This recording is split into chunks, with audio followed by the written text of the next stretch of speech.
안녕하세요. 딥시크 V3 페이퍼 리뷰를 맡은 대구 가톨릭대학교 이로희입니다. 우선 딥시크에 대한 간단한 소개와 딥시크 V3가 가진 고효율적인 구조, 컴퓨팅 자원 활용 전략을 알아본 뒤에 최종적으로 딥시크 V3가 제시하는 가치와 기대 효과에 대해서 알아보도록 하겠습니다. 딥시크라는 모델이 최근 정치, 경제적 이슈와 맞물리면서 큰 화제가 되고 있습니다. 특히 어떻게 이렇게 좋은 모델을 이렇게 싸게 만들 수 있었냐 하는 질문이 많은 분들의 관심을 끌고 있는데요. 실제로 딥시크 V3는 매우 적은 컴퓨팅 자원으로도 초대형 언어 모델을 성공적으로 학습시켰고, 이는 고가의 GPU를 판매해오던 엔비디아와 같은 큰 기업에도 충격을 주었습니다. 오늘 발표에서는 이러한 딥시크 V3가 어떤 혁신적인 기술을 도입했기에 이렇게 적은 비용으로도 높은 성능을 달성할 수 있었는지를 중심으로 살펴보도록 하겠습니다. 첫 번째로 MLA에 대해서 알아보도록 하겠습니다. 트랜스포머 모델에서는 중복 연산을 피하기 위해 KV 캐시를 사용합니다. 그러나 답변이 길어짐에 따라 KV 캐시도 같이 커지기 때문에 이를 방지하기 위한 연구가 활발하게 진행 중입니다. 맨 왼쪽의 이미지는 우리가 트랜스포머 구조에서 기본적으로 쓰는 가장 전통적인 어텐션 방식입니다. 각 헤드가 자신만의 값을 변환을 하고 극렬로 어텐션을 계산한 다음에 다시 결과를 합쳐줍니다. 멀티헤드 덕분에 모델이 다양한 관점을 동시에 학습할 수 있다는 장점이 있지만 그만큼 헤드가 많다는 단점이 있습니다.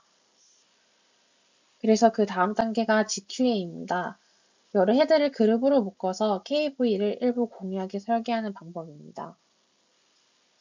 이런 식으로 묶으면 헤드가 아주 많더라도 KV가 일부분만 독립적이기 때문에 메모리를 많이 아낄 수 있게 됩니다. DQA보다 한 걸음 나아간 게 MQA입니다.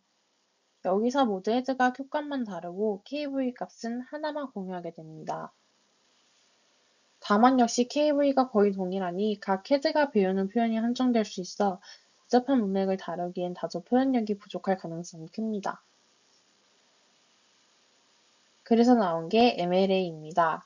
이건 KV 값을 완전히 공유하긴 부담스럽고 그렇다고 독립적으로 다 두면 부담이 크니 가운데 어딘가에서 타협해보자 라는 아이디어에서 나오게 되었습니다. MLA는 KV를 라텐트 공간에 압축해서 저장하게 되고 또 어텐션을 실제로 계산할 때는 헤드별로 해당 라텐트를 다른 방식으로 어프로젝션해서 표현력을 어느 정도 되살릴 수 있게 합니다. 결과적으로 MQA처럼 KV가 단일화되진 않으면서 GQA 이상의 메모리 절감을 노릴 수 있고 MHA처럼 다양한 헤드가 조금씩 다른 KV를 쓰는 효과도 낼 수 있게 됩니다. 지난 슬라이드에서 MLA가 KV 값을 압축하는 방식으로 메모리 사용량을 줄이면서도 여러 헤드의 표현력을 유지한다는 점을 간단하게 말씀드렸는데요. 이젠 조금 더 구체적인 내부 구조로 들어가 보도록 하겠습니다. 트랜스포머 모델에서는 순서 정보를 어떻게 처리하냐는 굉장히 큰 과제입니다.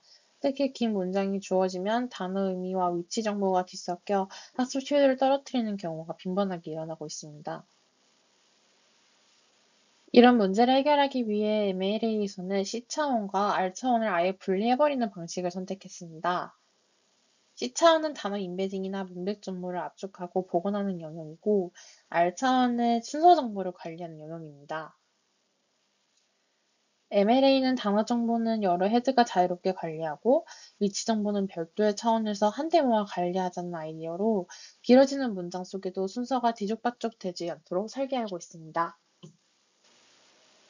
최종적으로 MLA 모델을 정리해보면 KV 값을 낮은 차원의 저장의 메모리를 절감을 하고 필요할 때 헤드별 KV 값을 복원해 표현력을 유지하게 됩니다. 또 C차원과 R차원을 분리시켜서 단어 의미와 위치 정보를 명확하게 구분시켰습니다. 이 세 가지가 합쳐지면서 긴 문장 처리 시에도 효율과 정확도를 동시에 확보할 수 있고 KV 캐시 문제도 상당 부분 해소할 수 있게 되었습니다.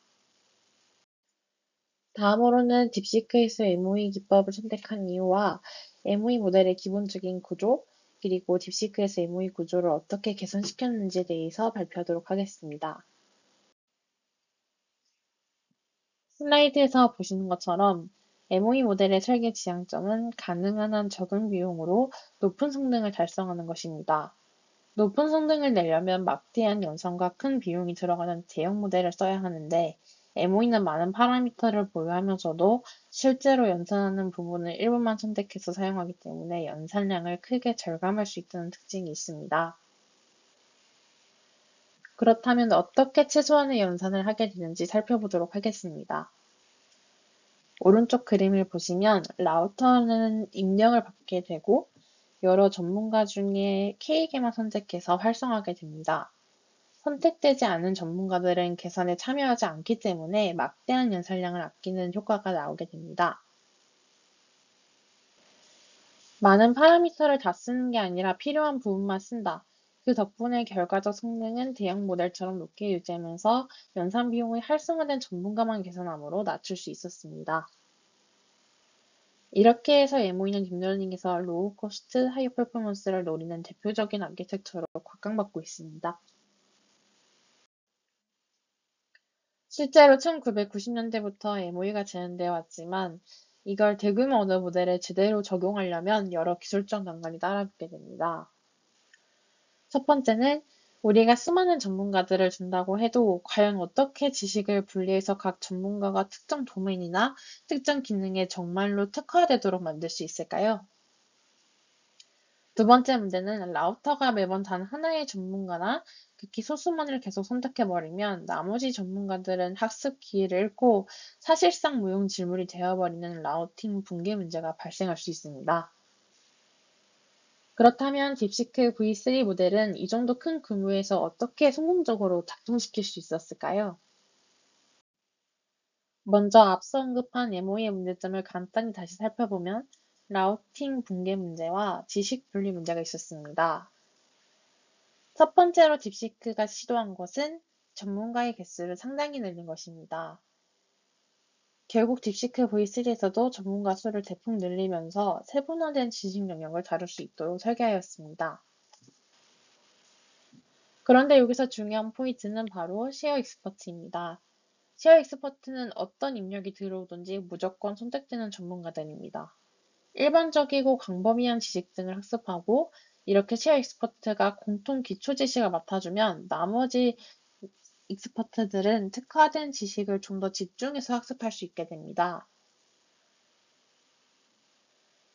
쉐어 익스퍼트를 통해서 지식 분리 효과와 라우팅 붕괴 문제를 완화할 수 있었습니다. 결국 이런 MOE 구조 개선을 통해서 딥시크 V3는 많은 파라미터를 갖추되 실제 초론 시에는 일부 전문가만 활성화하여 연산량을 대폭 줄이면서도 높은 성능을 달성하게 된 것입니다. 딥시크 MOE에 추가로 적용된 멀티 토큰 프리딕션 방식에 대해서 알아보도록 하겠습니다. 딥시크 MOE에 추가로 적용된 MTP에 대해서 알아보도록 하겠습니다. 보통 대형 언어 모델들은 한 번에 하나의 토큰만 예측해서 단기적으로 문장을 생성하게 됩니다. 그런데 딥시크는 MTP 방식으로 여러 토큰을 동시에 예측할 수 있게 했습니다. 예를 들어서 n번째 토큰을 마치도록 하는 보조적인 예측 목표를 학습 과정에 추가하면 모델이 멀리 있는 미래 토큰 정보까지 같이 고려해 학습하게 되는 것입니다. 이렇게 하면 모델 내부에서 더 큰 미래 토큰을 학습 과정에 참고하게 되므로 문맥 이해가 깊어지고 장기 의존성 문제를 잘 다룰 수 있게 됩니다. 주의할 점은 이 방식은 오직 학습 과정에서만 활성화된다는 것입니다. 학습 과정에서만 미래 토큰을 미리 참고해서 더 풍부한 맥락을 학습하지만 실제 추론에서는 일반 스텝으로 자연스럽게 토큰을 하나씩 예측하게끔 하는 구조입니다. 이런 멀티 토큰 예측을 위한 보조 손실만으로도 모든 전문가가 일정 수준 골고루 학습할 기회를 얻도록 간접 유도할 수 있다는 것이 포인트입니다. 종합해보면 딥시크 모델은 MOE로 전문가를 활용해 연산량을 줄이되 MTP로 장기 문맥 이해와 미래 토큰 정보까지 학습하며 추론 시에는 기본 넥스트 토큰만 예측을 사용해 실질적인 계산 비용을 크게 늘리진 않습니다. 지금부터는 어떻게 한정된 컴퓨팅 자원을 잘 활용해서 최대한의 효율로 학습시킬 수 있었는지에 대해서 알아보도록 하겠습니다. 첫 번째는 듀얼 파이프입니다. 듀얼 파이프는 한쪽 레이어는 순방향 영상을, 다른 한쪽 레이어는 옆방향 영상을 동시에 진행함으로써 GPU 자원을 보다 효율적으로 사용하는 기법입니다. 일반적으로는 포워드와 백워드를 순서적으로 진행하게 됩니다. 그런데 듀얼 파이프에서는 한 GPU가 포워드를 끝내는 동안 다른 GPU가 이미 끝난 레이어의 백워드를 동시에 처리하게 됩니다. 그 결과 요요 시간이 줄어들고 전체 훈련 시간이 단축되는 효과가 있었습니다. 아래 그림에서 보시는 것과 같이 디바이스 0이 주황색 포워드를 수행하는 동안 디바이스 1은 백워드인 초록색 작업을 처리하는 식으로 여러 GPU가 서로 다른 단계의 연산을 병렬로 진행하니 훈련 시간을 더 짧게 만들 수 있었습니다. 정리하면 듀얼 파이프는 포워드와 백워드 파이프라인을 동시에 구동하여 GPU가 쉬는 시간을 최소화하고 전체 학습 시간을 단축할 수 있는 방법입니다. 이러한 병렬화가 가능해야 딥시크 V3 같은 대규모 모델도 효율적인 훈련과 빠른 반복 실험을 할 수 있게 됩니다. 다음으로는 FP8 트레이닝에 대한 내용입니다. FP8은 말 그대로 8비트 보정소 수점 포맷으로 우리가 흔히 사용하는 16비트보다 정밀도가 더 낮습니다. 하지만 그만큼 메모리를 덜 쓰고 연산 속도를 빠르게 할 수 있다는 장점이 있습니다. 딥시크는 적은 자원으로도 초대규모 모델을 학습시키기 위해 FP8에 주목했습니다. 그런데 정밀도가 낮으면 수치적으로 불안정할 수 있고 언더플로우나 오버플로우 문제가 더 자주 발생할 수 있습니다. 그래서 완전히 FP8만 쓰는 게 아니라 일부 중요한 계산은 FP16이나 BF16, FP32로 처리해서 안전성을 확보했습니다. 슬라이드를 보시면 입력은 BF16 상태에서 들어와서 특정 구간에서 8비트 정밀도로 캐스팅의 연산을 진행합니다.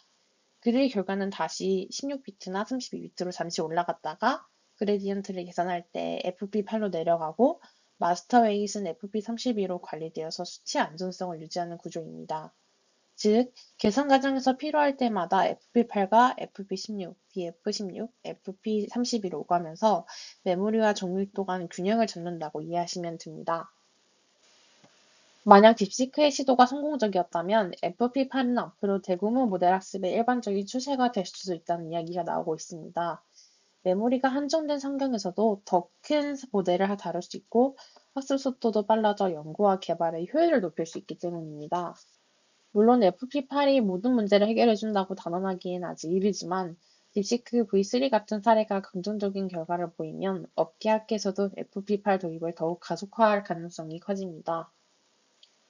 정리하자면 FP8 트레이닝은 정밀도가 낮아서 수치적 안전성이 좀 까다롭지만 메모리 사용량과 연산 비용량을 크게 줄일 수 있어서 초대규모 모델 학습의 매력적인 선택지가 되고 있습니다. 지금까지 딥시크 V3가 선보인 5가지 핵심 기술, MLA, MOE, MTP, 듀얼 파이프, 그리고 FP8 트레이닝까지 이들이 어떻게 결합되어서 적은 비용으로도 고성능을 이끌어낼 수 있었는지를 살펴보았습니다. 앞으로 AI는 점점 더 대규모 모델과 긴 문맥을 필요로 하는 방향으로 나아가겠지만 오늘 보신 MLA, MOE, MTP, 듀얼 파이프, FP8 트레이닝 같은 기법들이 탄탄한 기반이 되어줄 것입니다. 오늘 보신 딥시크 V3 모델은 모델 자체로도 너무 의미가 있지만 앞으로 보실 딥시크 R1 모델의 기반이 되었다는 것에 가장 큰 의미가 있습니다. 이상으로 발표를 마치겠습니다. 감사합니다.